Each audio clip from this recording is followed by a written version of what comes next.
नमस्कार, MCR न्यूजमध्ये आपले स्वागत। मी छाया नगरथवार। आज आपल्या स्टुडिओमध्ये जे पाहुणे आले आहेत ते आहेत हिंदीसाठी राजभाषा पुरस्कार मिळालेले आपल्या SBI नांदेडचे राजभाषा अधिकारी श्री राहुल खटे सर। आज सरांना इथे स्टुडिओमध्ये बोलवण्याचं औचित्य म्हणजे काही दिवसांपूर्वी सरांना दुष्यंत कुमार स्मृती संग्रहालय यांच्याकडून हिंदी भाषेसाठी पुरस्कार मिळालेला आहे। तर सरांबद्दल आपण जाणून घेऊया, पण त्याआधी मी तुम्हाला सांगू इच्छिते की भाषा व संस्कृतीचे महत्त्व आपण सर्वजण जाणतोच आणि त्यासाठी आपल्याकडे अनेक जण प्रयत्नही करत असतात। तेच प्रयत्न करणाऱ्यांपैकी एक आहेत आपले राहुल खटे सर। सरांना मिळालेल्या पुरस्काराबद्दल, हिंदी भाषेबद्दल आपण त्यांच्यासोबत बोलूया। नमस्कार सर। नमस्कार। सर्वप्रथम तुमचं खूप अभिनंदन या पुरस्कारासाठी। दर्शक जाणू इच्छितात आपल्या स्वतःबद्दल सुद्धा, त्यामुळे मी पहिला प्रश्न तुम्हाला हाच विचारेन की तुम्ही तुमच्या करिअरची सुरुवात कशी केली होती? मी सुरुवातीला हिंदी साहित्यामध्ये जे आहे पदवी घेतली, नंतर MA हिंदी अनुवाद या विषयामध्ये जे आहे स्पेशलायझेशन केलं, म्हणजे एक वैशिष्ट्य पूर्ण अभ्यास केला। नंतर मी खादी ग्रामोद्योग आयोगमध्ये अनुवादक या पदावर कामाला सुरुवात केली। सुरुवातीची माझी जी पोस्टिंग होती ती चंदीगडला होती, पंजाबच्या खादी ग्रामोद्योग आयोगमध्ये। मी तिथे सुरुवातीला गेलो आणि तिथे या पदाला सुरुवात केली। नंतर मग मी हळूहळू ज्या स्पर्धात्मक परीक्षा असतात, जसं भारतीय रिझर्व्ह बँकेमध्ये राजभाषा अधिकारीचं पद असतं, त्याच्यानंतर भारतीय स्टेट बँकेमध्ये राजभाषा अधिकारीचं पद असतं, या पदांच्या परीक्षांचा अभ्यास सुरू केला। आणि नंतर माझं असं लक्षात आलं की या सगळ्या परीक्षांच्या माध्यमातून आपण आणखी प्रगती करू शकतो। त्या माध्यमातून मी सध्या भारतीय स्टेट बँकमध्ये राजभाषा अधिकारी या पदावर आहे। सर, या पुरस्कार म्हणजे आपल्याला नेमकं कोणत्या कार्यासाठी मिळालं ते सविस्तरपणे सांगू शकाल का? हा जो पुरस्कार आहे, या पुरस्काराचं नाव अखिलेश जैन सन्मान म्हणून त्यांनी ठेवलेलं आहे। आणि भारतभरामधले जे राजभाषा अधिकारी आहेत, वेगवेगळ्या क्षेत्रांमध्ये काम करणारे, त्यांनी काहीतरी वैशिष्ट्यपूर्ण किंवा समाजासाठी किंवा भाषेसाठी काहीतरी वेगळं काम केलं, अशा लोकांसाठी हा पुरस्कार दिला जातो। हा जो पुरस्कार आहे हा मला राजभाषा हिंदीच्या कार्यालयीन प्रयोगासोबतच समाजामध्ये या आपल्या राजभाषा हिंदीला कसं आपण प्रसारित करू शकू यासाठी मिळालेलं आहे। यासाठी मी एक काहीतरी नवोन्मेषी प्रयत्न केले। बरेचदा काय होतं की आपण परंपरागत पद्धतींचा वापर करतो, पण परंपरागत पद्धतीसोबतच आपण नवीन पद्धतींचा जर का आपण अवलंब केला तर आपल्याला त्याच्यामध्ये जास्त यश मिळतं आणि लोकांचाही त्याच्याप्रती जो बघण्याचा जो दृष्टिकोन असतो तो बदलतो आणि त्यांच्यामध्ये त्यांना काहीतरी उपयोगाचं काही दिसतं तर ते त्याच्यामध्ये इंटरेस्ट घेतात। तर मी जसं आपल्या भारतीय भाषांमध्ये काय आहे, नवीन काय आहे, जसं उदाहरणार्थ आपल्या भारतीय भाषांमध्ये आपण मराठीमध्ये ईमेल पाठवतं सर्वांनाच जमतं, पण ईमेल ID क्रिएट करू शकतो का, अशा नवीन नवीन विषयांवर मी काम केलं। जसं की ईमेल ID बनवणे, वेब डोमेन, वेबसाईटचं प्रत्येक नाव बघा तुम्ही, आपण आतापर्यंत जे बघितलं असेल किंवा सर्वसाधारणपणे इंग्रजीमध्येच बघतो, पण ते सुद्धा मराठी आणि देवनागरीमध्ये बनतं, हिंदीमध्ये सुद्धा बनतं। ही एक नवलाईची गोष्ट मी तुम्हाला सांगू शकतो। असे नाविन्यपूर्ण उपक्रम मी केलेले आहेत। तसेच फेसबुकवर आणि यूट्यूबवर विज्ञान प्रचार प्रसार आणि भारतीय भाषांचं जसं मायबोली, या मायबोलीमध्ये मराठीच्या माध्यमातून आणि विज्ञान प्रचार प्रसारामधून च्या पटलाच्या माध्यमातून मी भारतीय भाषांमध्ये काय ज्ञान, विज्ञान, टेक्नॉलॉजी आहे किंवा प्रौद्योगिकी आहे, नवनवीन ज्या गोष्टी येत आहेत त्या कशा काय आलेल्या आहेत आणि त्यांचा कसा वापर करते या विषयावर मी काम केलं।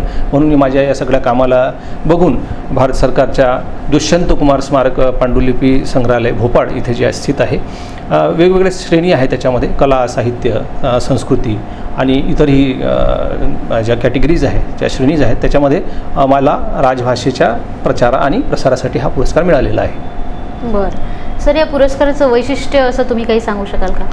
या पुरस्काराचं वैशिष्ट्य असं आहे की आपण बरेचदा बघतो की कार्यालयीन प्रयोगामध्ये तर राजभाषा अधिकारी सर्वच काम करतात, पण आपण समाजासाठी काय करू शकतो का? आता बरेचदा आपण स्वतःचं काम करत असतो आपल्या उदरनिर्वाहासाठी, म्हणजे आपल्या जीविकोपार्जनासाठी, आपल्यासाठी आपण करतो, म्हणजे आपण एक नोकरी करत असतो, पण नोकरीसोबतच आपण समाजाला काही देऊ शकतो का, असा एक दृष्टिकोन जर का आपण ठेवला आणि असा व्यापक दृष्टिकोन जेव्हा मी ठेवला तर निश्चितच मला त्याचं प्रतिफळ पण मिळालं आणि बऱ्याचशा नवीन नवीन गोष्टी ज्या आहेत त्या मी समाजाला सांगण्याचा प्रयत्न केला, तो समाज मनावर बिंबवण्याचा प्रयत्न केला। त्यासाठी मी समाज माध्यमांचा, ज्याला आपण फेसबुक म्हणतो, ट्विटर म्हणतो आणि इतर प्रसार माध्यम जसं यूट्यूब वगैरे आहे, यांचा आधार घेतला। म्हणून मला हा पुरस्कार देण्यामध्ये, प्राप्त करण्यामध्ये सुद्धा मला एक आनंद, स्वतःच्या मनामध्ये सुद्धा एक मला आनंद वाटतो। नक्कीच नक्कीच। सर, दुष्यंत कुमार पांडुलिपी संग्रहालय भोपाळ हे जे आहे त्याच्याबद्दल अधिक माहिती द्याल का? दुष्यंत कुमार हे खूप प्रसिद्ध गझलकार आहेत. हिंदी साहित्यामध्ये त्यांचं नाव आहे, तुम्ही ऐकलं असेल. आणि दुष्यंत कुमार पांडुलिपी स्मारक संग्रहालय जे आहे हे 30 डिसेंबर 1997ला श्री स्मृतिश्रेष्ठ राजूरकर राज यांनी स्थापन केलं होतं. त्यांना समाजातल्या सगळ्या श्रेणींमधले जे लोक प्रतिभावंत लोक आहेत त्यांच्याबद्दल खूप एक आपुलकी होती आणि त्यांनी अशा लोकांना एकत्रित करून त्यांचं स्मारक उभं केलं. आणि तुम्हाला मी जेव्हा भोपाळला गेलो तेव्हा सांगावंसं वाटतं तुम्हाला की त्यांनी इव्हन त्यांच्या घराचं जे विटासुद्धा त्यांनी जपून ठेवलेले आहेत. त्यांच्यामध्ये स्मारकामध्ये बघा त्यांनी लिहिले, त्यांच्या हातांनी लिहिलेल्या गझलसुद्धा त्यांनी जपून ठेवलेले आहेत. हरिवंशराय बच्चननी त्यांच्याशी झालेला जो पत्राचार होता तो सुद्धा तिथे त्यांनी तो जपून ठेवलेला आहे. आणि अशी दुर्मिळ पत्र, अशी दुर्मिळ गझल म्हणजे जी स्वतः लिहिली. आता बघा आपण एखादी कविता लिहितो तर काय होतं की कविता एकदम येत नाही, बरेचदा आपल्याला त्याच्यामध्ये करेक्शन्स करावं लागतात. तर मी तिथे जेव्हा गेलो आणि मला खूपच आनंद वाटला, म्हणजे त्यांच्या हाताने लिहिलेल्या कविता आणि म्हणजे आधी त्यांनी एक लाईन लिहिली, नंतर त्याच्यामध्ये जे करेक्शन करावं असं वाटलं तर त्यांनी ते करेक्शन केलेलं सुद्धा त्याच्यामध्ये दिसलं.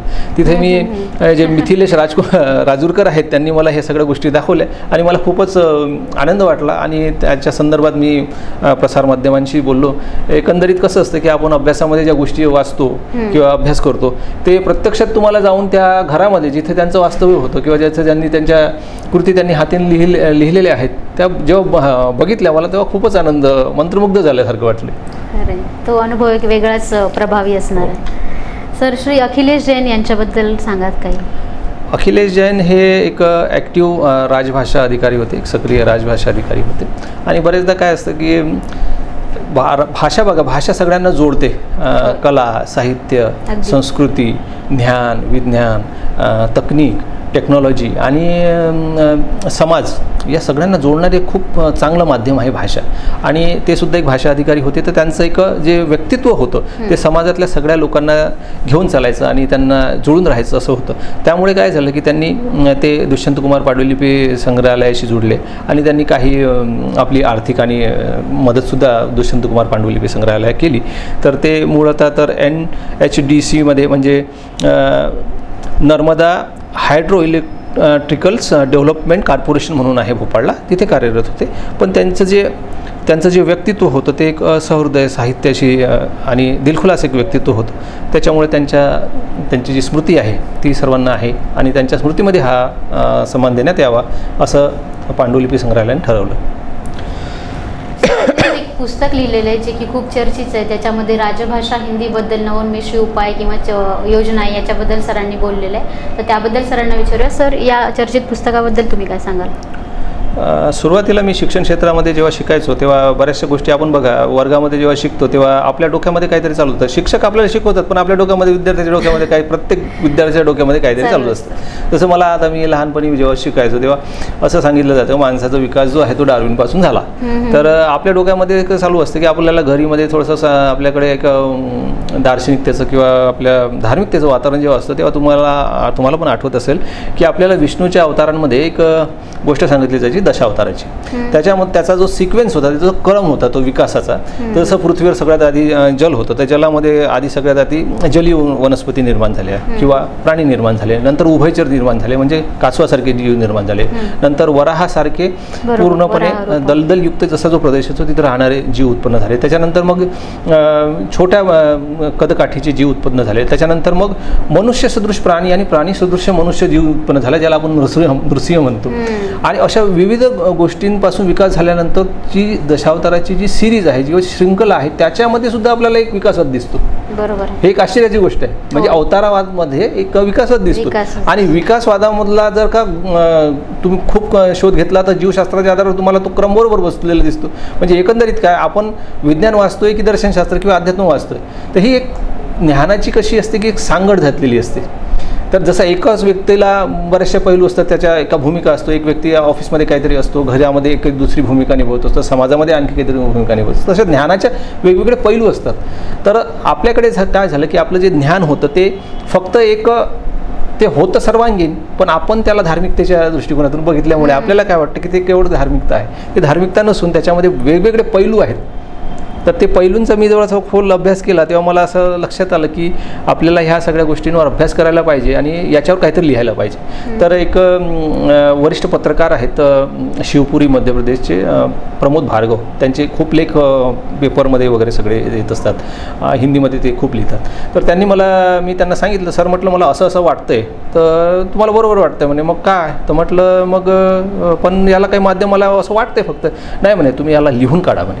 तर मी काय केलं, मग छोटे छोटे आर्टिकल्स लिहायला सुरुवात केली आणि ते जे लिहिलेले आर्टिकल्स होते ते academia.net नावाची एक वेबसाईट आहे, तिथे मी प्रकाशित करायला सुरुवात केली आणि त्याच्या माध्यमातून मला त्याचा प्रतिसाद मिळायला सुरुवात झाली की तुम्ही जे लिहिलेलं आहे ते बरोबर आहे, त्याला समर्पक आणि किंवा विरोध करणारे 1-2 लोक त्याच्यामध्ये होते. तर मला असं लक्षात आलं की हे आपण समाजाकडे मांडायला पाहिजे, ठेवायला पाहिजे. तर मी सुरुवातीला आधी माझी वेबसाईट बनवली, rahulkhate.wordpress नावाची एक वेबसाईट बनवली. नंतर मी माझा विज्ञान हिंदी नावाचा एक ब्लॉग बनवला, त्या ब्लॉगच्या माध्यमातून सगळ्या गोष्टी प्रसारित करण्याचा प्रयत्न केला. नंतर यूट्यूब चॅनल ओपन केलं. भारतीय विज्ञान संचारकों का समूह हा एक मोठा समूह आहे भारतामध्ये, तो विज्ञान क्षेत्रामधल्या सगळ्या श्रेणींमध्ये काम करणाऱ्या लोकांचा निरंतर इंटरव्ह्यूज आणि त्यांचं हे साक्षात्कार वगैरे घेत असतं. तर त्यांच्या माध्यमातून मी भाषा विज्ञानाच्या माध्यमातून ह्या सगळ्या गोष्टी प्रचारित आणि प्रसारित करण्याचा प्रयत्न केला. तेव्हा मला असं लक्षात आलं की या कार्याला आपण एक व्यवस्थित रूप जर का दिलं आणि एका पुस्तकाच्या माध्यमातलं जर का आणलं तर हे फार चांगलं होईल. कारण काय होतं की आपण काम बरंचसं करतो, पण ते सगळं विखुरलेलं काम जेव्हा आपल्याला समाजाकडे किंवा कोणाकडे सारांश रूपामध्ये ठेवायचं असतं तेव्हा आपल्याला ते पुस्तकाच्या रूपामध्ये ठेवावं लागतं. तर त्या माध्यमातून मग मी एक पुस्तकसुद्धा काढलं. त्या पुस्तकाच्या माध्यमातून पुस्तक दाखवू इच्छितो आपल्या दर्शकांना. तर हे पुस्तक जे आहे, तर हे पुस्तक म्हणजे फक्त राजभाषा हिंदी के नवोन्मेषी आयाम हे त्याचं शीर्षक आहे आणि त्याचं उपशीर्षक मी असं दिलेलं आहे की नई शिक्षा नीति के लिए उपयुक्त पुस्तक, राजभाषा हिंदी के वैज्ञानिक और तकनीकी पक्षों का अन्वेषण. म्हणजे नवीन ज्या गोष्टी काही येत आहेत भाषेशी संबंधित आहे, ज्या आपल्या दैनिक जीवनाशी लागू होतात, आपल्याला उपयोगी पडतात अशा गोष्टी. तर हे सध्या जे पुस्तक मी काढलेलं आहे ते सध्या तर हिंदीमध्ये काढलेलं आहे, कारण मी त्या पदावर कार्यरत असल्यामुळे. सोबतच या पुस्तकाची जेव्हा डिमांड आली आणि लोकांनी मला विचारलं की हे पुस्तक मराठीसुद्धा उपलब्ध आहे का, किंवा जसं कर्नाटकमध्ये मी आधी होतो तर तिथल्या पूर्वीच्या लोकांनी मला फोन केला, विचारलं की बाबा हे कन्नडमध्ये पण आहे का. तर ती डिमांड आहे, जसा अर्थशास्त्राचा नियम आहे की आपल्याला डिमांडनुसार काम करावं लागतं, सप्लाय करावं लागतं. तर आम्ही या पुस्तकाचं मराठीमध्ये सुद्धा ट्रान्सलेशनचं कार्य सुरू आहे, या पुस्तकाचं इंग्रजीमध्ये कार्य सुरू आहे, इंग्रजीमध्ये ट्रान्सलेशन करण्याचं. सोबतच हे पुस्तक कन्नडमध्ये. आणि मी राजभाषेच्या क्षेत्रामध्ये असल्यानंतर आमच्या राजभाषेमध्ये एकच सांगितलं जातं की फक्त हिंदीचा प्रचार प्रसार नका करू, क्षेत्रीय भाषांना महत्त्व द्या. राजभाषा अधिनियमामध्ये सुद्धा हे लिहिलेलं आहे की तुम्ही क्षेत्रीय भाषांना महत्त्व द्या. म्हणून ह्या पुस्तकाच्या माध्यमातून मी इतर 22 भारतीय भाषांमध्ये आणण्याचा माझा एक भविष्याची माझी योजना आहे. खूप छान सर. आणि सरांनी धार्मिक माहिती आणि विकास यांची सांगड घातली आहे, त्याच्याशी अराउंड असलेले पैलूंवर अभ्यास केला आहे. तर आमच्या दर्शकांना पण खूप आवड निर्माण झाली याच्यात. आणि तर तुम्ही दर्शकांसाठी काय संदेश देऊ इच्छिता? दर्शकांना मी हे सांगू शकतो की आता बघा, आपण भाषा काय करतो की संचाराचं माध्यम म्हणून बघतो. भारतामध्ये एवढ्या भाषा बोलल्या जातात, म्हणजे त्यांची गणना म्हणजे आपण करायला गेलो तर एखाद्या दुसऱ्या देशामध्ये जर का गेलं तर जसं आपल्या म्हटलं जातं ना की आपल्या देशामधल्या एका शहरामध्येच एवढी लोकसंख्या आहे की त्या इतर देशांमधले पूर्ण लोकसंख्या सामावेल. तसंच भाषांच्या बाबतीत आहे. खूप साऱ्या भाषा आहेत आणि ज्या उपलब्ध भाषा आहेत त्या भाषांमध्ये खूप काही दडलेलं आहे. त्याच्यामधल्या लोकगीत, लोककथा, ज्या कन्सेप्ट्स आहेत त्याच्यामधलं काहीतरी कथा आहे दडलेल्या आहे. त्या ज्या गोष्टी आहेत त्याच्या मागचं कारण काय, त्या यामध्ये खूप ज्या गोष्टी आहेत त्या मी समोर आणण्याचा प्रयत्न केला. आणि सोबतच समाजामध्ये ज्या ज्या समस्या आहेत त्या भाषेच्या माध्यमातून सोडवता येईल का असा मी एक प्रश्न केला. जसं आता उदाहरणार्थ मी जर का महाराष्ट्रामध्ये शिकलेलो आहे आणि मी इंजिनिअरिंग केलेलं आहे किंवा वैद्यकीय क्षेत्राचा मी विद्यार्थी आहे, पण मला हिंदी येत नाही, तर मग त्या विद्यार्थ्यामध्ये काय होतं की एक न्यूनगंड निर्माण होतो वारंवार. त्यांना असं वाटतं की अरे बाबा मला बरेचदा काय होतं की एम्प्लॉयमेंट न्यूजमध्ये ॲड येतं, रिक्रुटमेंट येतं, जी वॅकन्सी असते ती असते, पण त्या मनामध्ये काय भय असतं, अरे मी मध्य प्रदेशमध्ये गेलो तर मला हिंदी येईल की नाही आणि उत्तराखंडमध्ये जाईल तर मला सपोर्ट मिळेल की नाही. हा जो भय आहे हे जर का आपण काढलं तर तुम्ही बघा त्या पोस्टसाठी तो व्यक्ती जाऊन तिथे काम करू शकतो आणि त्याला रोजगार मिळू शकतो. नॉर्मली होतं काय की आपल्या महाराष्ट्रातले बरेचसे विद्यार्थी शिकतात, पण काय करतात ते हिंदीचा एक भय त्यांच्यामध्ये निर्माण असतं आणि ते जात नाहीत दुसऱ्या राज्यांमध्ये. त्याच्यामुळे तिथले जे अवसर असतात, ज्याला आपण अवसरमध्ये जी संधी असतात, ती संधी आपण चुकतो. ती संधी चुकायला नको असा माझा पाठकांना संदेश आहे. आणि भाषा खूप छान आहे. बघा, आता मी मराठी भाषी व्यक्ती असून हिंदीमध्ये जर का तुम्ही काही शिकायला गेले तर तुम्हाला लक्षात येईल की 60 ते 70% शब्द जे समानच आहेत. इव्हन तुम्ही आपल्या शेजारच्या राज्यामध्ये गुजरातमध्ये जाल तर तुम्ही त्यांची लिपी बघा. गुजराती लिपीमध्ये आणि आपल्या देवनागरी किंवा मराठी लिपीमध्ये जास्त अंतर नाही आहे. तुम्ही बघाल की त्यांच्या गुजराती भाषेमध्ये जी वरची जी शिरोरेखा आहे ती त्यांनी काढून टाकलेली आहे आणि बाकी सगळे शब्द आपले तसेच दिसतात.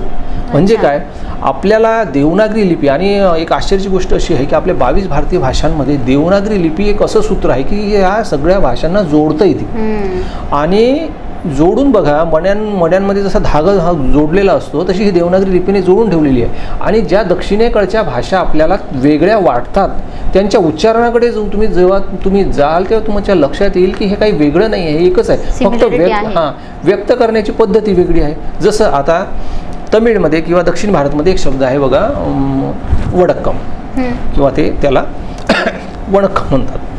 आता वणक्कम किंवा वडक्कम म्हणजे काय, तर आपल्याकडे इंग्रजीमध्ये शब्द आहे वेलकम. आता वणक्कम म्हणजे काय, तो स्वागत करतोय, आणि वेलकममध्ये काय होतंय, स्वागतच होते. तर असे खूप सारे शब्द आहेत. अशा खूप साऱ्या शब्दांचा मी एक संग्रह केला जे उच्चारणाच्या आधारावर समान आहेत, फक्त त्यांची लिपी वेगळी आहे.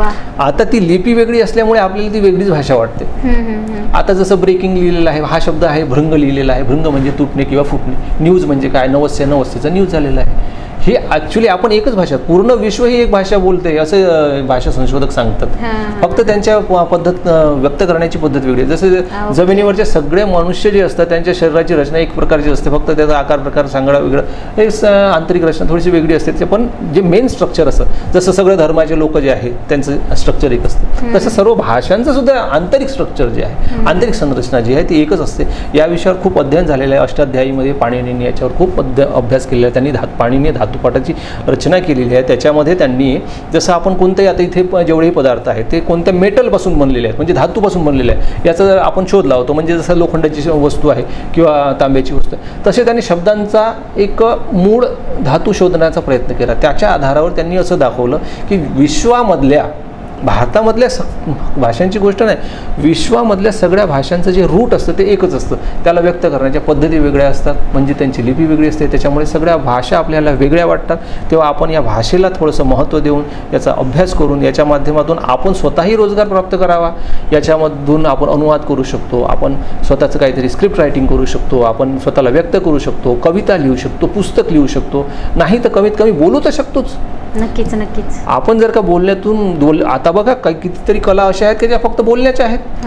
भजन बघा, बोलण्याची कला आहे. आणि इतरही वक्तृत्व कला बघा. आता आपण काही राजकीय क्षेत्रामध्ये बघा ना, काही नेते जे आहेत, पुढारी जे आहेत, ते शाळेमध्ये सुद्धा नाही, त्यांना शिक्षणाचं थोडंसं लेश मात्रच आहे, पण त्यांची बोलण्याची पद्धत, जी व्यक्त करण्याची पद्धत आहे ती एक दैवी आहे. तर त्या दैवी देणगीचा आपण उपयोग करायला पाहिजे आणि भाषेचं एक संधी आहे त्याचं सोनं करायला पाहिजे, असं माझं व्यक्त आहे, मन आहे.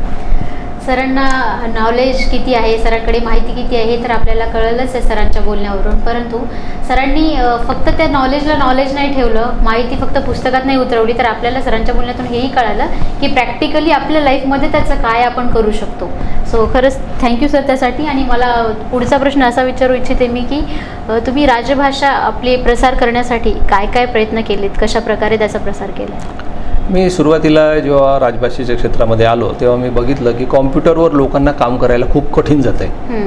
तर अशी काही सुविधा असू शकेल का की जी एक्सटर्नल सहायता घेतल्याशिवाय, म्हणजे तुम्ही स्वतःचं काम स्वतः करायला पाहिजे, दुसऱ्याचं कोणाचा सपोर्ट न करता. जसं मी नवीन मोबाईल घेतला तर मला मोबाईलमध्ये स्वतः काम करता आलं पाहिजे, असा एक आहे का काही उपाय? तर सुरुवातीला नव्हता. 2013 दरम्यान मी बघितलं तेव्हा ह्या सगळ्या सुविधा नव्हत्या. जेव्हा अँड्रॉइड फोनची स्क्रीन डिस्प्लेचे जे फोन होते तेव्हा जे जावा जे फोन होते त्याच्यामध्ये नव्हतं. पण जेव्हापासून अँड्रॉइड आलं तेव्हापासून काय तुम्हाला फक्त टच करायचं आहे, टच करून तुम्हाला बऱ्याचशा गोष्टी मिळतात. तर कॉम्प्युटरमध्ये एक इनस्क्रिप्ट कीबोर्ड असतो ज्याला आपण OSK म्हणजे ऑन स्क्रीन कीबोर्ड त्याला म्हणतात. आणि हा कीबोर्ड जो असतो सगळ्या कॉम्प्युटरमध्ये असतोच. त्याला कोणत्याही इन्स्टॉलेशनची आवश्यकता नसते. फक्त जर का तुम्ही लँग्वेजमध्ये गेले आणि सेटिंग केलं आणि तुम्ही मराठी किंवा हिंदी भाषा सिलेक्ट केली तर तुम्ही मराठी आणि हिंदीमध्ये भाषेमध्ये अभ्यास करायला किंवा टायपिंग करू शकता किंवा काम करू शकता. ही सुविधा उपलब्ध असते, पण बऱ्याच जणांना ती माहिती नसते. तर मी स्वतः सुरुवातीला बघितलं की हे काय आहे. तर आपल्या कॉम्प्युटरमध्ये गेलो आणि तिथे एक विंडोचं बटन असतं आणि तिथे सर्च एक बार असतो. त्याच्यामध्ये OSK म्हणजे ऑन स्क्रीन कीबोर्ड जर का आपण टाईप केलं शॉर्टमध्ये तर OSK टाईप केलं तर ऑन स्क्रीन कीबोर्ड ओपन होतो आणि त्याच्यामध्ये शिफ्ट आणि अल्ट बटन दाबलं तर भाषा बदलतात. म्हणजे मराठीचं हिंदी, हिंदीचं मराठीमध्ये आपण टाईप करू शकतो. आणि त्याच्यामध्ये जर का तुम्हाला टायपिंग जमत नसेल तरी काही हरकत नाही, तुम्ही माऊसने एक एक बटन टिक करून सुद्धा तुमचं नाव वगैरे जे छोटे छोटे काम आहे ते करू शकता. अशा छोट्या छोट्या गोष्टींचा प्रचार करायला मी जेव्हा सुरुवात केली तेव्हा मला असं वाटलं की यासाठी आपलं काहीतरी एक पटल असायला पाहिजे. कारण पटल म्हणजे आता कसं झालं की आजकाल युवा पिढीतले आपले जे मुलं असतात किंवा कॉलेजचे जे मुलं असतात ते मोबाईल घेऊन वापर त्याचा करतात. पण कसं आहे, हे विज्ञानाचे जेवढे आविष्कार आहेत त्यांचं एक शाप आणि वरदान दोन्ही असतं बघा. त्याच्यामध्ये काय असतं की ते जर का चुकीच्या मार्गाला गेले त्याचा ते दुरुपयोग करतात. मग आपल्याला त्यांना दुरुपयोग करण्यापासून पण परावृत्त करायचं. एक प्रवृत्त करणं असतं आणि एक परावृत्त करणं असतं. म्हणजे त्याच्याकडे त्याला जाऊ द्यायचं नाही, म्हणजे चुकीचा वापर त्याने करू नये आणि चांगल्याकडे तो वळावा. म्हणून आम्ही सुरुवातीला एक कॉम्प्युटर एज्युकेशन इन हिंदी नावाचं एक मी फेसबुक पेज सुरू केलं. त्याच्यामध्ये मराठी, हिंदी, तमिळ, तेलुगू, मल्याळम, ओरिया, बंगाली, आसामी, गुजराती आणि इतर भाषांचं जे कीबोर्ड्स आहेत जे कॉम्प्युटरमध्ये इझिली अवेलेबल आहे, जे उपलब्ध आहे, त्यांची माहिती द्यायला सुरुवात केली. ही गोष्ट आहे 2013 आणि 14ला. नंतर मग सुरुवातीला म्हणजे कारण आपल्याला कॉम्प्युटर काम करता यायला पाहिजे ना, तेव्हाच मग राजभाषेचा प्रचार व्हायचा. आणि राजभाषेचा प्रचार म्हणजे काय, आपल्या सगळ्या भारतीय भाषांचा प्रचार. तर इंग्रजीमध्ये तर सर्वांना येतं, पण आपल्या भारतीय भाषांमध्ये आपण काय करू शकतो. तर मग त्याच्यापासून मी सुरुवात केली. नंतर माझं असं लक्षात आलं की ज्ञान, विज्ञान याच्या खूप साऱ्या गोष्टी ज्या आहेत त्या आपल्या भारतीय भाषांमध्ये सुद्धा लिहिलेल्या आहेत. जसं आता मी हिंदी साहित्याचा विद्यार्थी आहे. रामचंद्र शुक्ल हे खूप एक हे त्याला काय म्हणतो समीक्षक म्हणू आपण. तर समीक्षक आहेत आणि त्यांनी खूप सारे पुस्तकं लिहिलेले आहेत. पण त्यांनी एक पुस्तक लिहिलेलं आहे, त्या पुस्तकाचा त्यांनी अनुवाद केलेला आहे. द रिडल ऑफ युनिव्हर्स नावाचं. हॅकल नावाचे एक जीवशास्त्री होते, त्यांनी ते पुस्तक इंग्रजीत लिहिलं. आणि आचार्य रामचंद्र शुक्ल जे हिंदी साहित्याचे खूप विख्यात आणि नामवंत व्यक्ती आहेत, त्यांनी त्या पुस्तकाचं ट्रान्सलेशन केलं. त्या पुस्तकाचं त्यांनी नाव दिलं विश्वप्रपंच. पण तुम्हाला सांगू इच्छितो की हे विश्वप्रपंच जे पुस्तक आहे ते हिंदी साहित्यातल्याही बऱ्याचशा लोकांना माहीतच नाही की हे पुस्तक आहे. का नाही, कारण हिंदी साहित्यामधला जो एक कल असतो बघा, त्या कलामध्ये काय होते की तुम्ही कथा वाचता, कहाण्या वाचता, उपन्यास वाचता, आत्मचरित्र वाचता, पण त्याच्यासोबतच तुम्ही वैज्ञानिक साहित्य वाचू शकता का, अशी एक ओढ लोकांमध्ये असायला पाहिजे. ती माझ्यामध्ये होती आणि मी त्या गोष्टीचा जेव्हा शोध घेतला तेव्हा मला खूप साऱ्या गोष्टी सापडल्या आणि त्याच्या माध्यमातून ज्या समस्या आहेत त्यांचं पण निराकरण व्हायला लागलं. म्हणजे जसं की आता आपण बऱ्याचशा गोष्टी अशा आहेत की ज्याच्यामध्ये आपल्याला मिळायला लागल्या. आता ह्या पुस्तकाच्या माध्यमातून मग मी काय केलं की त्या सगळ्या गोष्टींचा एक समाविष्ट करून एक प्रयत्न करण्याचा प्रयत्न केला. मग त्याच्यामध्ये भाषा, विज्ञान आणि इतर ऑनलाईन शिक्षणाचे जे प्लॅटफॉर्म्स उपलब्ध आहे, जसं स्वयंप्रभाचं आहे, ते मी उपलब्ध करण्याचा प्रयत्न केला. शेतकऱ्यांच्या आमच्या विदर्भामध्ये शेतकऱ्यांच्या आत्महत्येचा खूप बिकट प्रश्न आहे. तिथे जी जमीन आहे तिथे पाण्याची मुबलकता नसल्यामुळे काय होतं की बऱ्याचशा शेतकऱ्यांना सुद्धा आता तर स्थिती थोडीशी सुधारल्यासारखी वाटते, पण एक काळ असा होता की त्यांना आधार नव्हता मिळत. त्याच्यामुळे काय एक आत्महत्येचं प्रमाण वाढलं होतं. पण ते आत्महत्येचं प्रमाण वाढण्याच्या मागे TV कसा कारणीभूत आहे याच्यावर मी एक आर्टिकल लिहिलं, किसानो की आत्महत्या और इडियट बॉक्स. म्हणजे TVचा जो दुष्परिणाम आहे तो त्यांना कसा प्रभावित करतो आणि शेतकऱ्यांच्या आत्महत्येला तर कसं जबाबदार आहे, अशा शोधपूर्ण आर्टिकल मी त्याच्यामध्ये टाकण्याचा प्रयत्न केला. सोबतच नवीन शिक्षण पद्धती आणि ही कशी आपल्याला तेव्हा नवीन शिक्षण पद्धती नव्हती. सुरुवातीला जेव्हा 2016-17 वर्षी जेव्हा आहे तेव्हा आम्ही बघितलं की बऱ्याचशा गोष्टी ह्या जर का शिक्षणामध्ये असल्या तर आपल्याला त्याचा फायदा होईल. आता बऱ्याचशा गोष्टी शिक्षणामध्ये नसल्यामुळे काय होते आपल्याला ते कळतच नाहीत. तर मी त्या गोष्टी शिक्षणामध्ये असाव्या असं जेव्हा धोरण सुरू होतं, म्हणजे नवीन शिक्षण पद्धती बनवण्याचं जे काम तेव्हा मानव संसाधन विकास मंत्रालय करत होतं आणि ते बऱ्याचशा जनतेकडून त्यांचे विचार मागवत होते. त्यांनी एक ईमेल ID दिलेला होता, त्या ईमेल IDवर तुम्हाला ते तुमचे विचार सांगायचे होते. तर आम्ही असे बरेचसे विचार लिहून भारत सरकारला पाठवले. मानव संसाधन विकास मंत्रालयाला अभ्यासामध्ये हे असायला पाहिजे.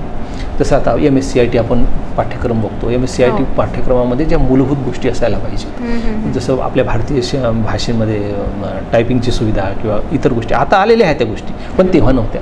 तर हे बरेचसे आम्ही ज्या सूचक मार्गदर्शक असे एक आम्ही सरकारला पाठवण्याचा प्रयत्न केला, ईमेलच्या माध्यमातून, पत्रांच्या माध्यमातून. त्यामध्ये आणखी संघटन पण भाषेशी जुळलेले जे संघटन आहेत ते, त्याच्यामध्ये जसं वैश्विक हिंदी संमेलन, भाषा परिचय आणि भाषेशी जुळलेले अन्य लोक पण त्याच्यामध्ये होते. तर त्यांच्या माध्यमातून आम्ही ते सरकारला पाठवलं. आणि तुम्हाला सांगू इच्छितो की जे नवीन शिक्षा धोरण बनवलं त्या सगळ्या, कारण कसं असतं की सरकार जेव्हा धोरण बनवतं तेव्हा खूप सारे जे इनपुट्स येतात त्या इनपुट्सच्या आधारावर ते आपलं धोरण निर्धारित करतात. तर त्यांच्या आधारावर त्यांनी जेव्हा नवीन शिक्षण पद्धती बनवली तेव्हा तुम्ही आता बघत असाल त्याच्यामध्ये भारतीय भाषांना बरंचसं महत्त्व दिल्याचं जे काम आहे ते त्याच्यामध्ये आमचा खारीचा वाटा आहे असं आम्ही म्हणू शकतो. वा वा. आणि इतका मोठा वाटा खरंच सरांचा आहे हे आपल्याला सरांच्या कार्यावरूनही दिसतंय. शैक्षणिक असो, साहित्यिक असो, सामाजिक असो, त्या सगळ्यावर सोल्युशन्स आणि धोरणं तयार करण्याचं काम सरांकडे आहे आणि सर त्याचा भाग आहेत. आणि ते सर आपल्या नांदेडचे आहेत याचंही मला छान वाटतं की मी सरांचा इंटरव्ह्यू घेते.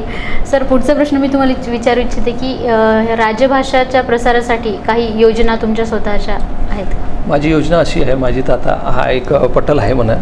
भारतामध्ये बघा एवढ्या भाषा आहेत, पण भारतामध्ये एक राजभाषा विभाग आहे आणि महाराष्ट्र सरकार किंवा म्हणा किंवा राज्य स्तरावर सुद्धा एक भाषिक धोरणासाठी एक विभाग असतो. पण माझ्या मनातली एक इच्छा तुम्हाला सांगतो की भारतामध्ये भाषा मंत्रालय असायला पाहिजे. हां, एक नवीन विचार तुमच्यासमोर मांडतोय मी की भाषा मंत्रालय असायला पाहिजे. आणि त्या भाषा मंत्रालयाचं काम काय असावं की मराठी, तमिळ, तेलुगू, मल्याळम, उडिया, बंगाली, आसामी, गुजराती या जेवढ्याही भाषा आहेत त्यांच्यामधलं जे जे चांगलं आणि नाविन्यपूर्ण आहे त्याचं केंद्र सरकारच्या माध्यमातून जतन करून ते लोकांपर्यंत पोहोचवण्याचं काम व्हायला पाहिजे.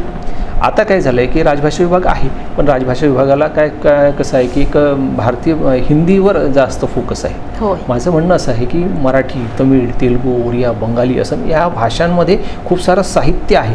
ते साहित्य फक्त ललित साहित्य नाही आहे, ते टेक्निकल साहित्य आहे, ते वैज्ञानिक साहित्य आहे. आणि तुम्हाला आश्चर्य वाटेल बऱ्याचशा लोकभाषा आहेत ज्यांना स्वतःची लिपी नाही आहे पण तरीसुद्धा त्या भाषांमध्ये ज्ञान आहे.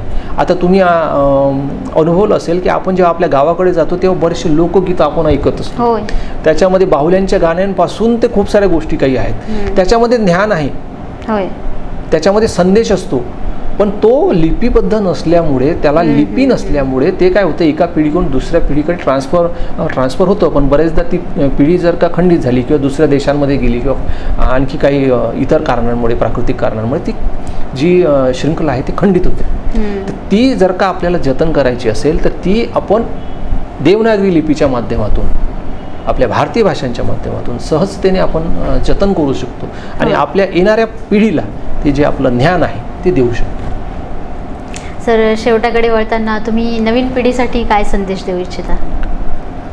नवीन पिढीला माझा हाच संदेश आहे की बघा आपण आता नवीन शिक्षण पद्धतीमध्ये त्या बऱ्याचशा गोष्टी आलेल्या आहेत. आधी काय व्हायचं की एक साहित्याचा विद्यार्थी आहे तो केवळ साहित्याचा अभ्यास करेल, विज्ञानाचा विद्यार्थी जो आहे तो फक्त विज्ञानाचा अभ्यास करेल आणि कॉमर्सचा विद्यार्थी कॉमर्सचा अभ्यास करेल. त्याच्यामुळे होतं काय की एक माणसाला जसं घोड्याला असतं नाही का, एक त्याला काय म्हणतो आपण, हां आपलं नाव शब्द आठवत नाही, त्याची दिशा एक ठरलेली राहते. तसं होऊ नये. आपण समाजामध्ये खूप काही गोष्टी बघतो, तर आपला जिथपर्यंत जो समाजाकडे बघण्याचा दृष्टिकोन हा सर्वांगीण नाही तोपर्यंत आपण समाजामध्ये विकास करू शकत नाही. आपण शिकतो, आपल्याला नोकरी लागते ना, आपण नोकरी करत राहतो आणि आपलं घर आणि आपले नोकरी आणि आपले मुलं बाळं सांभाळत राहतो. पण समाजाला काहीतरी आपलं देणं असतं, ते द्यायला पाहिजे. तर असा एक दृष्टिकोन आपण ठेवायला पाहिजे. कला, साहित्य, समाज, संस्कृतीशी संबंधित जुडलेलं ज्ञान घेऊन आपण काहीतरी एक नवीन उपक्रम करायला पाहिजे. आता बघा की साहित्यामध्ये काय, तर साहित्यामध्ये फक्त मनोरंजन नाही आहे, साहित्यामध्ये खूप काही गोष्टी आहेत. विज्ञानामध्ये फक्त विज्ञानाचे प्रयोग नाही आहेत. वैज्ञानिक जेव्हा आपल्याला दाखवला जातो तो काहीतरी एक प्रयोग करत असतो आणि तो त्याच्या जगामध्ये असतो असं नाही आहे. भाषेचा सुद्धा एक वैज्ञानिकच आहे. आता मी सुद्धा माझं विज्ञानाचंच काम आहे, एक वैज्ञानिकाचंच काम आहे. तर भाषांचा शोध म्हणजे आपण जे काही ज्ञान घेतो ते ज्ञान समाजाला फक्त नोकरीपुरतं नसावं, ते प्रत्येक व्यक्तीला त्याचा उपयोग व्हावा आणि प्रत्येक व्यक्तीच्या व्यवहारामध्ये ते यावं, असा एक माझ्या मनातली इच्छा आहे. आणि नवीन शिक्षण पद्धती जी आहे ज्याच्यामध्ये ह्या सगळ्या गोष्टींचा समावेश करण्याचा बराचसा प्रयत्न केलेला आहे. शिक्षणाच्या माध्यमातून हे निश्चितच लोकांपर्यंत आणि पुढच्या पिढीपर्यंत येईल अशी आशा ठेवतो. आणि यामध्ये माझ्या पुस्तकाचा आणि मी जे प्रयत्न केलेले आहेत त्यांना एक स्थान देण्याचा मी प्रयत्न केला. त्याच्यामध्ये बऱ्याचशा गोष्टी समाविष्ट करण्याचा प्रयत्न केलेला आहे. तो मला एक संधी मला मिळाली, त्याचा मला एक आनंद आहे. नक्कीच राहुल खटे सर यांच्याशी आपण बोलत होतो आणि आपण पाहिलं की भाषा संवर्धन, भाषा जतन, भाषेचा प्रसार या गोष्टी केवळ बोलून न करता आपल्या कार्यातही आणि समोरच्यालाही काहीतरी करू शकतो हे प्रेरणा देणारे काम करत असतात. आणि त्यापैकीच एक आहेत आपले राहुल खटे सर. आपल्याला त्यांच्याबद्दल बरंचसं काही कळालं आणि भाषेवर खरंच किती मोठ्या प्रमाणावर, मोठ्या पातळीवर काम करू शकता येते हे आपल्याला कळालं. त्याबद्दल मी सरांचे खूप आभार मानते आणि परत एकदा खूप अभिनंदन सर. आम्हाला तुमचा अभिमान वाटतो आणि थँक्यू आम्हाला वेळ दिल्याबद्दल. Thank you so much.